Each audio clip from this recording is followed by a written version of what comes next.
क्या हम लोग सत्य के पक्ष में हैं?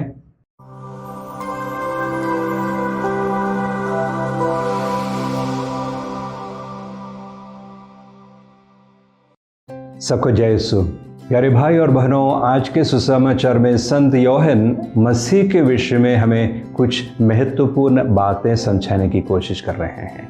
यरूशलेम के पर्व के प्रतिष्ठान के दिन में यीशु सुलेमान के मंडप में टहल रहे थे।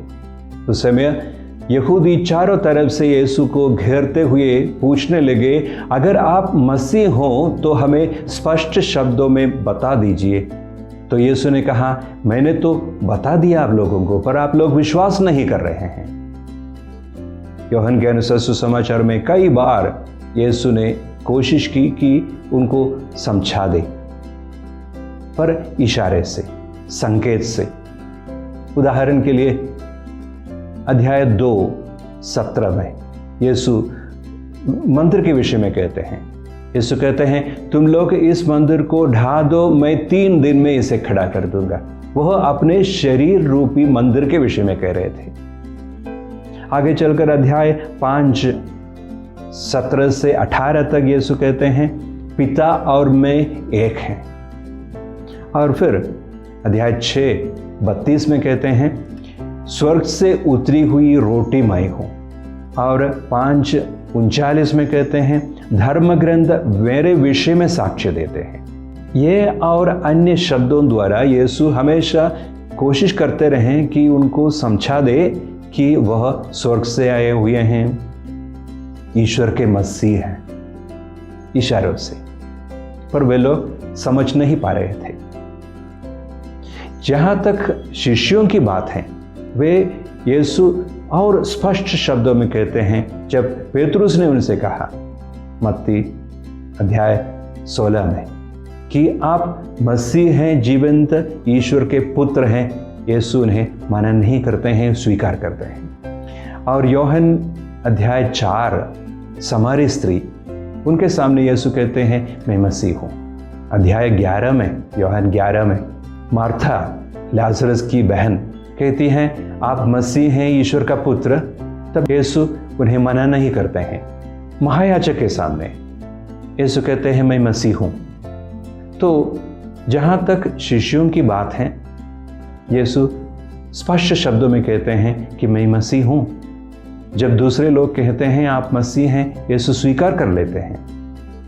जहां यहूदियों की बात है, यीशु इशारे से बात करते हैं, संकेत करते हैं कि मैं मसीह हूं। इसलिए कि यहूदियों के मन में मसीह के बारे में कुछ अलग सा मतलब था। वे लोग सोचते थे कि मसीह एक राजा रहेंगे और युद्ध लड़ेंगे रोमियों के खिलाफ और यहूदियों को छुड़ा देंगे, यरूशलेम को छुड़ा देंगे।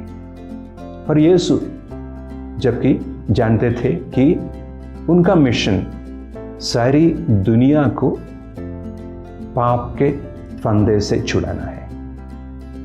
शिष्य लोग ये समझते हैं। धीरे धीरे शिष्यों के समझ में आ जाता है। यीशु यहूदियों से कहते हैं, आप लोग मुझे स्वीकार नहीं कर सकते हो, मुझ पर विश्वास नहीं कर पा रहे हो, क्योंकि आप लोग मेरी भेड़ों में नहीं है। अध्याय 8:29 में यीशु कहते हैं, आप लोग नीचे के हो, पृथ्वी के हो, मैं ऊपर का हूं, स्वर्ग का हूं।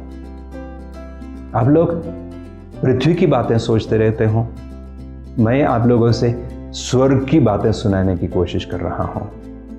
और फिर कहते हैं अध्याय 8:47 में कि आप लोग ईश्वर की संतान नहीं हो, आप शैतान की संतान हो।